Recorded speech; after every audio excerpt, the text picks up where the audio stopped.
네, 24절입니다. 알렉산드리아에서 아볼로라는 사람이 에베소에 갔습니다. 아볼로는 유대인이었고요. 알렉산드리아 사람이었습니다.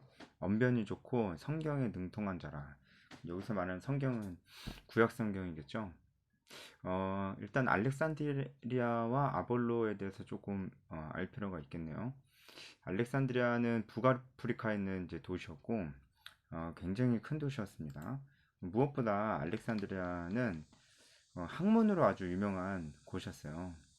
여기 아주 큰 도서관이 있었다라고 이렇게 얘기를 하고요. 예, 파피루스 수천 권의 저서들이 이 도서관에 있었다. 이렇게 얘기를 그렇게 내려오고 있습니다. 이 당시의 책은 굉장히 이제 귀했죠. 지금처럼 이제 인쇄술이 발달하지 않았기 때문에. 그런데 그런 책들이 많았다고 하니까 정말 전 세계에 거의 찾아보기 힘든 이제 그런 곳이었을 겁니다. 뿐만 아니고 경제적으로도 알렉산드리아는 이제 금융의 중심지였고 하여튼 여러 가지로 아주 큰 도시였습니다. 그곳에 그곳에 아볼로가 살았습니다. 아볼로가 알렉산드리아 출신이고요. 그래서 아볼로는 아마 어릴 때부터 이제 공부를 많이 했던 사람 같고 언변이 좋고 성경에 능통한 자라고 했으니까 학문적으로 아주 뛰어난 사람이었을 것이다. 그렇게 생각합니다. 이제 그런 그 아볼로가 25절에 보면은 일찍이 주의 도를 배웠다. 이렇게 나오고 있어요. 어, 이 얘기는 이제 아볼로가 어려서부터 계속해서 주의 도를 배웠었다라는 걸 알 수가 있는 거고요. 이거는 이제 아볼로가 구약 성경을 배웠다고 이렇게 좀 볼 수가 있겠죠. 24절에도 성경에 능통하다라고 했을 때 구약 성경을 얘기하는 거니까요. 구약 성경을 잘 알고 있었고 어쨌든 이제 아볼로가 학문적으로 굉장히 뛰어난 사람이었다라는 것들 좀 알 수가 있죠. 그리고 이제 아볼로가 요한의 세례만 알고 있었다 이렇게 얘기를 합니다. 아마도 그 요한의 제자들이 세례 요한이죠. 세례 요한의 제자들이 어, 이렇게 흩어져서 아마 이 알렉산드리아까지 온 것 같습니다. 그래서 알렉산드리아에서 아볼로를 만났고 아볼로가 이 요한의 제자들에게 영향을 받은 것 같아요. 배운 것 같아요. 그래서 요한의 가르침을 잘 알고 있는 사람이라는 의미에서 요한의 세례를 알고 있었다 이렇게 얘기하고 있는 거예요. 그러니까 요한으로부터 들은 가르침, 아마도 메시아에 대한 가르침이었겠죠. 그 가르침을 알고 있었다. 그러니까 아볼로는 예수 그리스도에 대해서 모르는 사람 아니고요. 이 사람은 이제 율법에 대해서 구약에 대해서 잘 알고 있었지만 예수님에 대해서도 잘 알고 있는 사람이었다라고 이제 볼 수가 있어요. 아마도 예수님이 메시아다라고까지는 알 수 있었을 것이다. 이렇게 보여집니다. 세례 요한이 알고 있었던 것만큼 아볼로도 이제 알고 있었을 것이다. 이렇게 볼 수 있죠. 이제 세례 요한은 어, 예수님을 좀 의심한 적도 좀 있었어요. 물론 내 뒤에 오시는 이가 나보다 더 크다 이렇게 얘기도 했었지만 그가 감옥에 갇혔을 때 내가 또 다른 사람을 기다려야 됩니까? 이렇게 예수님께 물어본 적도 있었어요.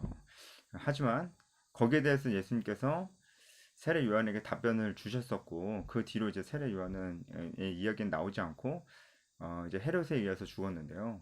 아마도 예수님의 답변을 듣고 예수님이 오실 그 메시아가 맞구나라고 세례 요한은 결론을 내렸을 겁니다. 그러니까 아볼로도 어, 예수님이 메시아다라는 것까지는 알고 있었을 수 있어요. 그런데 이제 무엇을 몰랐을 가능성이 크냐? 그 이후의 이야기죠. 예수님의 대속적 죽음 그리고 부활에 대해서는 아마 몰랐을 것이다. 그리고 성령께서 오심에 대해서는 아마 몰랐을 것이다라고 좀 볼 수 있습니다. 어쨌든 아볼로는 예수님에 대해서 알고 있는 예수님 메시아라는 것을 알고 있는 그런 사람이었습니다. 이 아볼로가 알렉산드리아에 있다가 에베소까지 가요. 꽤 먼 거리죠. 배를 타고 이동해야 되는 그런 거리입니다. 에베소까지 가요. 왜 갔는지는 잘 모르겠습니다. 어쨌든 에베소도 굉장히 큰 도시고 알렉산드리아도 굉장히 큰 도시였기 때문에 뭐 큰 도시에서 큰 도시 이동하는 거는 어, 그리, 뭐 그런 일이 있을 수 있다라고 좀 보여집니다. 그래서 아볼로가 26절에 에베소에서도 회당에서 말하기 시작했어요. 아마도 이제 회당 예배 절차에 따라서 이제 아볼로가 학자라는 걸 아니까 사람들이 아볼로에게 이제 그 좀 말씀을 전할 것을 권했을 수 있습니다. 그래서 아볼로가 열심히 말했습니다. 담대하게 말했습니다. 그 자리에 브리스길라와 아굴라가 있었어요. 이것도 좀 잘 생각해 볼 필요가 있죠. 브리스길라 아굴라가 거기에 있었고 그것을 듣고 하나님의 도를 더 정확하게 알려줘야 되겠다라는 생각이 들었고 아볼로와 만나서 하나님의 도에 대해서 브리스길라와 아굴라가 아볼로를 가르쳐 줬습니다. 그렇죠? 여러분 이 장면이 어떻게 보이나요? 브리스길라와 아굴라가 아볼로를 제자를 삼은 것이죠. 아볼로를 제자를 삼아서 가르치고 훈련시킨 것이다. 그렇게 좀 볼 수 있을 것 같아요. 그냥 브리스길라와 아굴라는 이런 생각을 어떻게 했을까요? 아무리 아볼로가 학문적으로 뛰어나고 근데 아쉽다. 예수님의 대속적 죽음과 부활에 대해서는 잘 모르는구나 라는 생각이 들 수는 있어도 어떻게 이렇게 아볼로를 제자를 삼을 생각을 할 수 있었을까요? 아마도 브리스길라 아굴라 본인들도 제자를 삼 누군가의 제자가 된 적이 있었기 때문에 누구겠어요? 바로 바울입니다. 아마도 우리가 이런 것들을 좀 충분히 생각해 볼 수 있다는 거죠. 바울이 고린도에서 1년 6개월 있었잖아요. 그리고 거기서 브리스길라 아굴라를 만났습니다. 브리스길라 아굴라도 아마도 로마에 있었던 그 유대 기독교인이었다고 이렇게 보여져요. 이제 브리스길라와 아굴라도 예수님을 알고 있었지만 잘은 몰랐겠죠. 그래서 바울이 아마 브리스길라와 아굴라를 가르쳤을 겁니다. 제자를 삼은 거죠. 그러니까 바울의 이 전도 여행 중에서 이 그가 뭐 제자를 삼았더라라는 표현이 분명하게 나오는 그런 표현들은 별로 없지만 그가 정말 제자를 삼는 일에 굉장히 열심히 했다는 거 우리가 알 수가 있어요. 그러니까 브리스길라와 아굴라도 고린도에서 바울에게 그렇게 훈련을 받고 배웠기 때문에 에베소에 와서도 아마 회당에서 그런 사람들을 찾아봤을 수 있다라는 생각이 좀 듭니다. 회당에서 제자를 삼을 수 있을 만한 사람을 아마 찾아봤을 가능성이 되게 높습니다. 예, 그리고 브룩스길라와 아굴라도 회당에서 뭔가 복음을 전하기 위해서 그 회당에 있었을 가능성이 굉장히 커요. 왜냐하면 바울이 에베소 회당에서 가르친 적이 있잖아요. 그때 에베소의 반응이 좋았습니까? 안 좋았습니까? 좋았잖아요. 그죠? 20절에. 그들이 바울이 더 우리 곁에 머물러서 우리를 가르쳐 주기를 청했었습니다. 그러니까 반응이 좋았어요. 그래서 근데 이제 바울은 더 머물지는 못하고 이제 돌아갔죠. 그러면서 브리스길라와 아굴라 부부를 에베소에 남겨뒀습니다. 그러니까 그것도 바울이 브리스길라와 아굴라 부부를 충분히 훈련시켰기 때문에 믿고 에베소에 남겨둔 것이다. 이렇게 좀 볼 수가 있겠죠. 그래서 브리스길라와 아굴라 부부도 바울이 했던 것처럼 똑같잖아요. 바울도 항상 회당에 갔잖아요. 바울이 했던 것처럼 회당에 가서 그 이 복음에 반응하는 사람들 그리고 뭔가 제자가 될 만한 사람들을 찾았을 것이다. 이렇게 보여집니다. 그런 관점으로 보니까 아볼로가 눈에 딱 들어왔겠죠. 그런 관점으로 보지 않는 사람은 눈에 들어오지 않습니다. 그래서 아볼로를 보게 됐고 제자를 삼아야 되겠다. 이 사람에게 더 자세히 잘 가르쳐 주면은 정말 영향력 있는 사람이 되겠다라는 생각을 아마 했을 겁니다. 그래서 브리스길라와 아굴라가 아볼로를 데리고 와서 하나님의 도를 더 정확하게 풀어 이르더라. 제자를 삼고 가르치고 훈련시켰다라는 것이죠. 그래서 결국은 이 아볼로가 예, 진짜 영향력 있는 사람이 되죠. 아볼로라고 하면 여러분 익숙한 이름일지 잘 모르겠지만 아폴로라고 하면 어떤 거예요?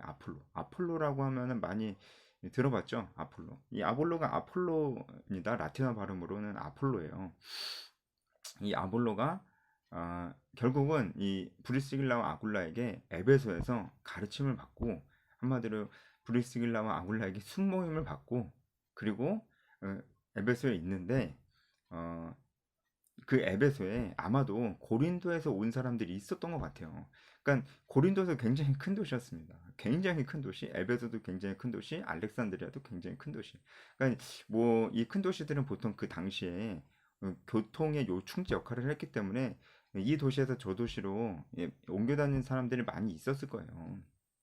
그런데 마침 그 에베소에 있는 회당에 고린도의 기독교인들이 있었던 것 같아요. 그래서 그들이 이 아볼로의 얘기를 듣고 아볼로가 하나님의 말씀을 잘 전하는 것을 듣고 아마 우리 고린도에도 좀 와달라 이렇게 요청을 한 것으로 보입니다. 그래서 고린도가 아가야 지역에 있잖아요. 그래서 27절에 아볼로가 아가야로 건너가는 것입니다. 그래서 아가야로 건너가서 거기서도 예수는 그리스도라고 증언했습니다. 그리고 예수님의 대속죽음과 부활에 대해서도 이제는 예전엔 몰랐던 것들, 요한의 세례밖에 몰랐던 것들을 이제는 담대하게 가르칠 수 있었던 겁니다. 오늘 본문 말씀이 좀 짧은데 여러분 좀 어떤 부분들이 좀 보이나요? 저는 이 정말 믿는 사람들을 서로 만나게 해주신 하나님의 놀라운 역사를 좀 보게 되는 것 같습니다. 결국은 에베소의 브리스길라와 아굴라 부분만 있었다면은 또다시 아가야 고린도 지역에 이렇게 놀라운 이 영적인 지도자가 될 가능성이 있는 이 아볼로가 고린도 지역으로 다시 가게 된 이런 일은 없었을 거예요. 하나님께서 에베소에서 브리스길라와 아굴라와 아볼로를 만나게 해주셨기 때문에 이런 일들이 일어난 거죠. 한마디로 좀 복음의 열정을 가지고 있는 사람들이 자주 만나야 됩니다. 브리스길라 아굴라도 얼마나 아볼로를 만나니까 얼마나 기뻤겠어요. 그리고 그 제자 삼고 가르치는데 얼마나 재밌었겠어요. 배우는 아볼로도 굉장히 재밌게 또 굉장히 그의 삶을 바꿔놓을 만한 그런 중요한 전환점이 된 것이죠. 아볼로한테도요. 하나님께서 이렇게 만나게 해주는 겁니다. 그래서 우리 이 시대에 정말 우리가 복음을 전하고 제자를 삼아야 되거든요. 이거 뭐 우리가 뭐 선택하고 말고 게 아니거든요. 근데 그런 생각을 하고 사는 사람이 별로 없단 말이에요. 그런 생각을 하고 있어도 쉽게 지치고 아 이게 될까 그런 생각도 자꾸 들고 그러다 보니까 그냥 잊고 사는 거죠. 우리가 이제 그러지 않으려면은 자꾸 만나고 모여야 됩니다. 브리스길라 아울라 아볼러가 서로 만났을 때 엄청난 시너지가 터졌던 것처럼 우리도 그래야 됩니다. 그리고 우리도 브리스길라 아굴라가 에베소 회당에서 제자 삼을 자를 분명히 찾으면서 누가 이 제자가 될 수 있을까? 내가 누구를 데리고 가르치고 훈련시키고 이렇게 할까라는 것을 아마 살펴봤을 거예요. 우리도 이러한 관점으로 우리가 무엇인가 배우고 순모임을 받았다면은 말하자면 순모임을 받았다면은 누군가에게 또 해줘야 되는 것이죠. 이제 이런 관점으로 우리가 어, 교회 안에서 교회 공동체 안에서 이게 찾아볼 수도 있어요.